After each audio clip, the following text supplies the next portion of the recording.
Louisville is trying to bounce back after a blowout loss to Duke, and the Mustangs are still trying to stay afloat while Boopie Miller battles back from injury.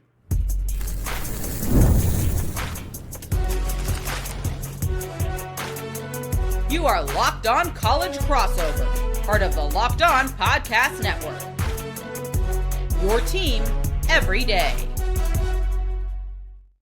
What's up, everybody? Welcome to this crossover edition, Locked On SMU and Locked On Louisville. Dalton Pence from Locked On Louisville. I'm Grayson Singleton from Locked On SMU. Thanks for making us your first listen of the day. And before we get started, our episode today is brought to you by FanDuel. It's the last call for football on FanDuel. If you are a new customer, bet just $5 and get $200 in bonus bets if you win. Coming up, we're just going to break this whole thing down. Louisville versus SMU tomorrow afternoon in basketball up there in the state of Kentucky. Dalton Pence, what's going on, my friend?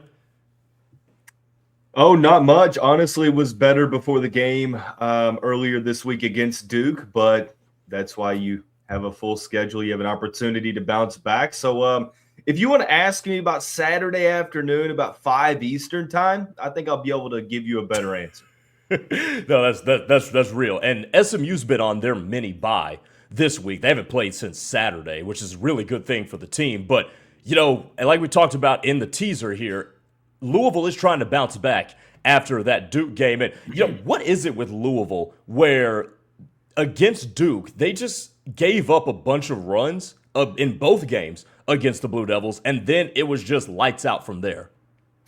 Yeah, I mean, truthfully, it's not even just about Duke. It's top teams on the schedule. I mean, you look at Tennessee, points during the Arkansas game, they were trailing by double digits. They went down early against Virginia. It's the top teams on their schedule, Grayson, that they're struggling with. Duke, particularly because it's the last game they played, beating Duke at Cameron Indoor is a really tall task. So standalone, I mean, losing at Duke, even by 30, it's one you might be able to brush off. But this has been a very obvious trend for the Cardinals. I mean, it's a mixture of predictable offense that is fueled by taking a lot of three-pointers, and when they don't make them, they're in trouble. Defensively, they struggle with physical teams. They struggle with size. They're a team that's out of position a good amount. They foul a good amount, it seems, and just seems like every time they play a top team, it's an all systems misfire every single time out there. Unfortunately, it feels very brash to say, but it's the truth, man. We got to call it how it is. Yeah, and this is all under Pat Kelsey, right? And Pat Kelsey came in. Louisville's had success. People really like this dude too. Has there been a shift around the feeling of Pat Kelsey and his tenure now at Louisville? Because I'll say from an outside observer, I still like to watch a Pat Kelsey coach team like this Louisville team. I mean, Pat Kelsey he's got the energy, right? Like, he won the fan base over right away. The energy, the press conference was great, but what was the most important thing were the wins and the losses. He had a really good first year. He blew expectations out of the water, granted against a pretty bad ACC, but still did the dang thing, got to the NCAA tournament for the first time in half a decade, which was nice. But with that good first year came increased expectations. You bring in arguably the number one point guard in the country in the high school class. You have a very, very good portal class. Like, roster-wise, yeah, there might be some flaws, but you can't really justify this team getting blown out against top teams. And one good thing about Pat Kelsey's tenure is he doesn't really lose to bad teams. For the most part, he's beating the teams he's supposed to beat, which there is an encouraging aspect to that, right? But for a fan base that expects contention for a national title every single year, you can't really get by with getting blown out every time you step foot on the floor against top teams. So that's where you kind of hit this turning point. That's why I said Louisville's got to do some soul searching, because, yeah, beating the teams you're supposed to beat is great, but if you cap yourself because you're getting blown out every time you play the top teams on your schedule, how are you supposed to compete for a title? That's what it comes down. Yeah, that's true, and I'll tell you what, that's not going to be a factor in this game on Saturday, and we'll talk about this more when we make predictions, but, you know, Louisville can score the basketball. SMU can score the basketball. They're the top scoring team in the ACC. SMU is also the second worst defensive team in the ACC. I believe the only team worse defensively is Florida State. So this is a game that kind of shakes out to play in the lower 80s at minimum with both of these teams. SMU doesn't defend the three-point line very well either. But one of the things you mentioned in that first question was that this is a Louisville team that fouls a lot. And whether it's Boopie Miller, Jaron, Pierre Jr., or whomever, SMU has started to turn a corner to me where they've got more guys being more assertive, looking for their shot and getting to the foul line. Boopie gets to the foul line an exorbitant amounts of times, as does BJ Edwards and Jaron Pierre. So whether it's the three-point line or whether it's attacking and getting yourself to the line, this sets up a very intriguing matchup that honestly will be played in the 80s and could go either way, in my opinion. Yeah, for Louisville, when I say they foul a lot, granted, I'd have to look at the raw numbers because the numbers might not show that they foul as much as I think. But when they play against good teams, really good offenses, it seems like that's the case. And the reasoning behind that is, number one, they struggle to stay in front of their man. Like the perimeter defense, depending on who it is, like teams seem to be going after Isaac McNeely, or they seem to be going after Ryan Conwell, trying to take it to the basket. Now, getting Mikel Brown Jr. back is key because he's a much better individual defender than people give him credit for, as is Javon Hadley, Sinan Defru as well. But teams are just attacking the man-to-man defense that Louisville pretty much exclusively runs. That's what they run. They might throw some wrinkles in there here and there, but 99.8% of the time it's man-to-man. So when a guy gets beat off the dribble, what happens? Well, the help defense has got to rotate. And when it does, you have an open guy on the perimeter. And that's what kills Louisville, is being out of position to where guys have to overcompensate. They have to overhelp. There's been an issue with big men overhedging on screens, and it causes problems top to bottom. So that's a long way to suggest that the reasoning why teams are getting to the foul line against Louisville, A, they lack the interior size. So offensive rebounds have been an issue, or giving those up. B, not being able to stay in front of people either gets people going downhill and creating contact at the rim, or it's taking other players out of position, so they're having to just overcompensate for it, and it's leading to being in bad spots when it comes to trying to alter shots. I'm going to ask you along those lines of guys that can be trending toward liabilities defensively, but are really good offensive players. Isaac McNeely being one who, as somebody who covers a team that defends the three-point line not very well, Isaac McNeely scares the hell out of me. But also, Khalifa and what he's brought to Louisville as just such a surgical passing big man. But those guys, very good offensive players, but a little bit of a liability on defense. So, how do you think they're going to potentially match up with a team like SMU? And part of it really isn't Isaac's fault. Like he had to guard Nate Ament in December, and Nate Ament is 6'10". McNeely's 6'4". It's kind of one of those things where you're like, what do you really expect him to do? Like, it's not truly all his fault. Like, Louisville plays a lot of three-guard lineups. In that, you have someone guarding someone taller than they are, and McNeely wasn't really known to be a great defender anyway. Offensively, he's kind of due to find his shot. He's too good of a three-point shooter historically. Now the Cardinals need to operate the way they did against Virginia Tech, getting more downhill, and they were finding open guys, and hey, they got some good looks, and that's all that matters. Khalifa, yeah, you try to hide him defensively, not really a good defender, sticking him on the perimeter, and that's where he'll be offensively, as that hub at the top of the key, trying to find someone on a backdoor screen or a delayed handoff, you name it.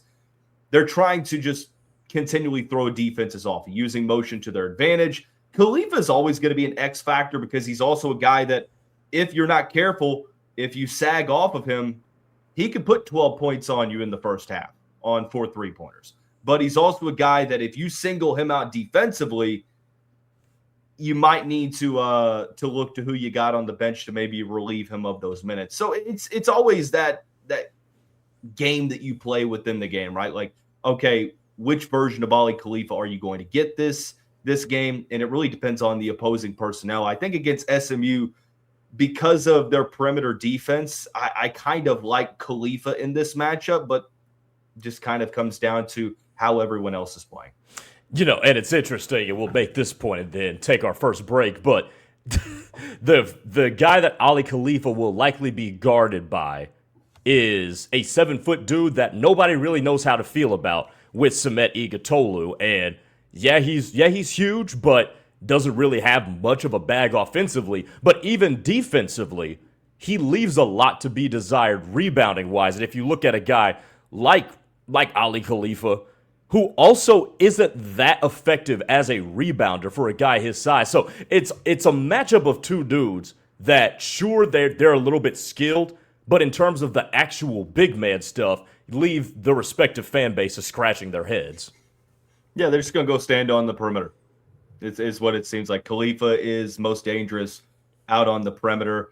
Granted, I say doesn't look to score when he gets around the basket, but there's been many times where fans have been frustrated. He gets the ball and it's like, dude, just go up, and he just passes it out. And it's a whole discussion that seemingly we have. So I'm very interested to see how this chess match, if you will, between Pat Kelsey and Andy Enfield is going to go. Yeah, no doubt about it. And Ali Khalifa, you had to know what you were getting going into that, because he's always been there. He was that way at BYU. Yeah. It has been. Now, granted, I'll make this point, and we'll get to break and talk a little about the Mustangs. Khalifa, I feel like, also is kind of thrown into a position to where he was going to be that specialist, that three-point specialist, but also the passing big man, if you will. Kason Pryor's been a healthy scratch the past couple of games. He had the ACL surgery last season. Seems like things aren't necessarily going to play in this season. He hasn't really played. He hasn't been a part of the rotation. So with Kenai Roots out as well, dealing with illness, Khalifa's had to have a larger role than maybe what was designed for him early on. And then James Scott going to the portal at the 11th hour. That's a conversation for a different day. But let's go to break, because, Grayson, I've got some questions about the Mustangs that I want to help the Cardinals fans listening to this learn a little bit more about your squad. Coming up next. Hey, this episode today is brought to you by FanDuel. It's the last call for football on FanDuel. One final Sunday, one last kickoff, the final chance to get in on the action before the NFL season officially comes to a close. This is Super Bowl 60, and FanDuel is making sure you're right in the middle of it with a special offer just in time for the biggest game of the year. Whether you're backing the favorite, riding with the underdog, or building one last same-game parlay, like y'all know I like to do, this is the game everyone's been waiting for. This is where predictions turn into plays, stats turn into storylines, and every snap feels bigger. It's the biggest way to cap off the season and make the Super Bowl even more exciting from kickoff to the final whistle. If you're a new customer with FanDuel, bet just $5 and get $200 in bonus bets if you win. Make it count, because after the Super Bowl, the season's over. Last call for football on FanDuel, an official sportsbook partner of Super Bowl 60. Visit FanDuel.com to get started.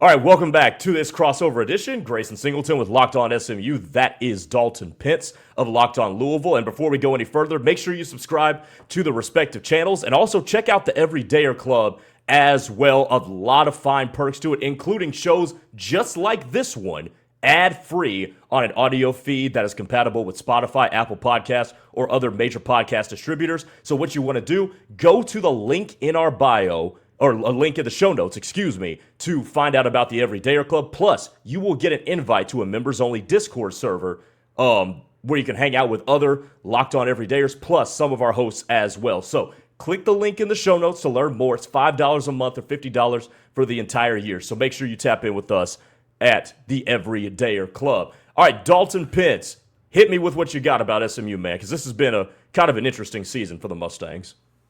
Yeah, it seems that way. And when I watch SMU play, it's almost like I see a variation of Louisville, because very three-guard dominated, right? You've got three guys averaging over 30 minutes a game. It seems like Boopie, Miller, and Pierre Jr. like never leave the floor. It seems like it's like very much Chucky Hepburn, Terrence Edwards Jr. from last year. But those three guys, I mean, it feels like that is the main storyline, right? For the Mustangs, it's like, okay, how do those three stack up against Mikel, Ryan, and Isaac/Adrian Woolley? So when you see this matchup, like, what's your initial reaction and thoughts to, okay, well, this is how I think that the backcourt stands up against Louisville? Well, I mentioned in the teaser that Boopie Miller is fighting back from injury. I should have said illness because he had the flu a couple of weeks ago, right before SMU took on Duke at Cameron Indoor and had to miss the game. And he's still seeing some lingering effects from that fight with the flu. But if he is better, I am convinced that this game will be played in the mid-80s because Boopie Miller can put up points. Jaron Pierre just put up 28 in the team's last game. And then there's the other guy that you left out of all of this, and his name is B.J. Edwards. B.J. Edwards averaging 15, 5, and 5 a night. He's one of only four people in the Power Four, or excuse me, one of only four people in all of college basketball, one of two Power Four guys to average 15, 5, and 5 over the course of the entire.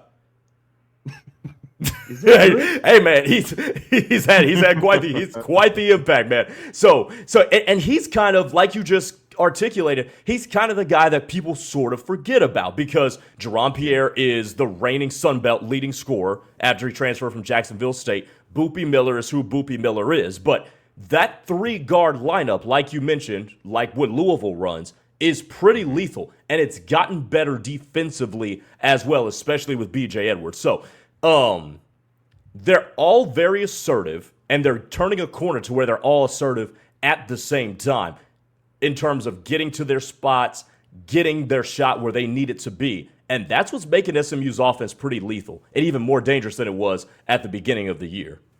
Mm-hmm. When you look at, let's just take the ACC slate for example here.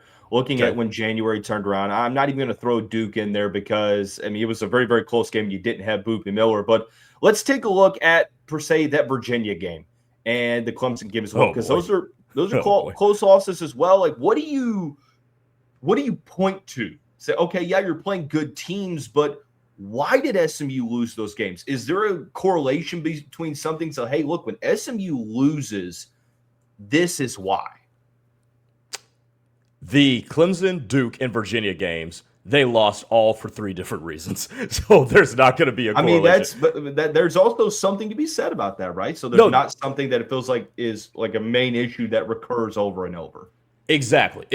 So Clemson matchup was just a bad matchup for SMU because SMU is one of the faster-paced teams in the country. Their games easily can be played in the mid-80s into the 90s. They go up and down the floor, get up a ton of shots. Mm-hmm. They lost that game because that game was played basically in the high 60s. Clemson slowed that game way down. They're one of the slower-paced teams, not just in the ACC, but in the entire country. And that game was played on Clemson's terms. SMU never got out in the fast break, never got out into the open floor, and was able to use its advantage of athleticism and speed and whatnot. So credit to Clemson for that game. SMU lost the Duke game just because SMU's not Duke, and they gave him a hell of a fight. They really did, especially without Boopie Miller. But ultimately, Duke is the number 6 team in the country, and SMU is not. So that's why they lost that game. And again, on the road, it's a tall task at Cameron Indoor. And then the Virginia game, to me, was the most annoying because in that game, SMU gave up 16 offensive rebounds. Samet Igutolu, who is 7'2", 270 pounds or whatever, did not look good rebounding the ball, and they just flat out got outworked. And that led to a litany of second chance points that without them, SMU, who lost by 4, probably wins that game. As a matter of fact, after that game, when SMU took on Wake Forest, I said SMU needed to cut the offensive rebounds that they gave up in half, and they will win the game. Instead of giving up 16 offensive rebounds, they gave up 8 offensive rebounds against Wake Forest and won the game by 12. So when you look at those 3 ACC losses, they have all been for different reasons. If there's one reason that I am concerned will still affect SMU going forward, It is their lack of being able to consistently rebound the ball on defense. So is that, or is there another, like, when you look at this matchup, like, what scares you the most? I'm not sure. Obviously, we'll find out your prediction here at the end of the show, but when you look at this matchup, like, what worries you the most? Is it that issue with allowing offensive rebounds, or like, what would you say it would be? Well, offensive rebounding it's going to be a thing, in my opinion, because it's just times where SMU just doesn't do the fundamental thing of boxing out and attacking the ball. It just seems like sometimes they get into this habit of trying to out-jump everybody for rebounds instead of doing the foundational thing of getting position and putting your behind on somebody and, things of that nature. So that always is going to be a concern, probably for the rest of the year. But as it pertains to this potential matchup, to me, the open floor is going to be what I'm looking at. And Louisville can play in the open floor, and that's where a guy like Isaac McNeely, who's a sharpshooter, really comes into play in those scramble drills. And something that you talked about in that first segment, Louisville being unable to stay in front of their man and getting caught in rotation. That was something that SMU's had problems with throughout the season as well. Now it's gotten better as conference play has gone along, but there are still a lot of times where they may not put enough pressure on the ball, allow that first penetration, and now all of a sudden everybody's in rotation. And with a team like Louisville, who can shoot the three ball very well, Louisville shoots the three ball at 35%. I know I'm not telling you anything you don't know, but with guys like Ryan Conwell and with Isaac McNeely, if you get caught in rotation far too often, that is something that could burn you. So that is something to me that is going to be of concern, obviously, along with the lack of defensive rebounding. Mm-hmm. No, I think that the stage is set for, okay, who is going to have the better three-guard backcourt on Saturday? Kind of what it seems like could be the deciding factor. And I've kind of gone back and forth on who I think is going to win this game. So, Grayson, I think after what you said, I really want to hear what your prediction is on this game. You want to do predictions now, or you want to get to predictions on the other side of this? We can go to break and then come back and talk about predictions. Let's do it. Hey, who do we think is going to win this game? Coming up next.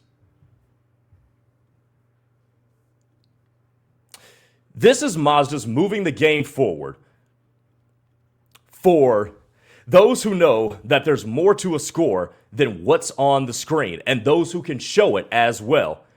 Plays like these remind us of what it really takes to raise the bar. And for a team like Louisville, you guys already know that the guard lineup of Ryan Conwell and Isaac McNeely is just lethal. They can change a game in an instant, those two averaging about 30 points a game between each other, and each of them shooting in the high 30s in the three-point line. But what you don't see is all the work that they've put in to be able to be as consistent at that level as they are. For the Mustangs, we come back to a guy like B.J. Edwards as of recently. All the work and then the grit and the plays that don't make the stat sheet for a guy like him. But what we do know is he's averaging 15, 5, and 5, which is in elite company. So it's guys like those who can keep the game moving forward and show that it's the extra work off the court, dialing into every detail and giving it that extra fire, that grit, and that I never quit attitude. We put that same passion into every model. Highlights make the reel. What it took to get there makes it count.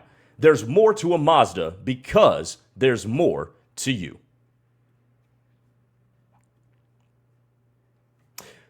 All right, closing up the show here on this crossover, Locked On SMU and Locked On Louisville. There's Dalton from Locked On Louisville. I'm Grayson Singleton from Locked On SMU. Okay, Dalton, before we get to predictions, I got a question. Who is an X factor for this game on Saturday in your mind? Usually it feels like every game I go with Sananda Fru because I think that what he does well on the interior when he's playing effectively and efficiently, the Cardinals offense has, another level that it can go to. But I'm going to go with Mikel Brown Jr. here because we saw it against Virginia Tech. When he's playing at that level, it's tough to defend him. And when he's shooting the ball well and he's getting his shot off, because you really can't stop him from getting his shot off. When he's hitting, it's challenging to stop him. And then you look at what he did against Duke, which was really not all that much, and Louisville's offense just struggled all throughout. So knowing that they're playing a SMU team that plays pretty fast, like I'm not sure who like up-tempo favors, because both teams want to run. They want to get out. They want to play fast. It was shocking how different the pace of play was with and without Mikel. When they have Mikel, they play so much faster. So I think it's going to come down to, okay, you're going up against Boopie Miller. Can you win the one-on-one matchup? Because the crowd's going to feed off of your performance. So can you set the tone and take Louisville to those heights that really nobody else on the team can do? So I'm going to go with Mikel here. What about you? I think from an SMU perspective, the big man, because Louisville's kind of thin in that area with what that you told us about earlier on in the show. And obviously, Samet Igutolu is a name that I've gone to a couple of times, but also Jaden Toombs, the freshman, who is starting to round into form after he missed the first month or so of the season with a wrist injury. And he's shown flashes of being able to hit from the outside and also do work on the interior as well. And he also has given you a little bit as a rebounder too. But in a game where there's going to be a lot of perimeter shots, like I think there are, rebounding is something to me that is going to come into play. Which team can give their team second opportunities and what team can prevent second opportunities. And obviously that's something that SMU has been severely injured by this year. So I would say I would go with the big men. Obviously we've talked at length about the guard play, and the guard play is going to do a large part in terms of determining this game. But I do think on the interior, especially in the rebounding game, there will be something to be said about that area of the game deciding it. All right. I think, look, at the end of the day, it seems like both of these teams operate very similarly. Like their advantages lie in the backcourt. They're a team that likes to get out and run. They shoot the ball well from three. Front court, very consistently inconsistent, feels fair to say, for both teams here. Grayson, do you have SMU going on the road and pulling off a quad one win against the Cardinals? I do. And here's the reason why. I think them not playing since Saturday is going to make the difference. And when I get a rested team and a team that's been able to make adjustments over an extended period of time, instead of a team like Louisville, who is trying to recollect itself after getting their doors blown off at Cameron Indoor. By the way, they were on the road earlier this week too. So I think the schedule gives SMU a little bit of an advantage here. You're going to be rested.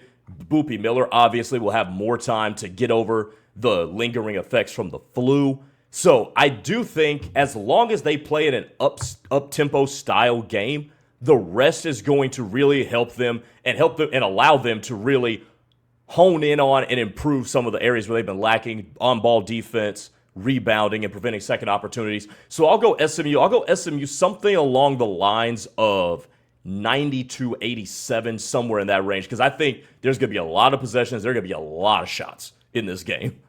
Yeah, it could be like almost AAU feel with how one team runs down the court, shoots a quick three, the other one could be rebounds it, goes back the other way. But I think it's going to be a very high-scoring game as well.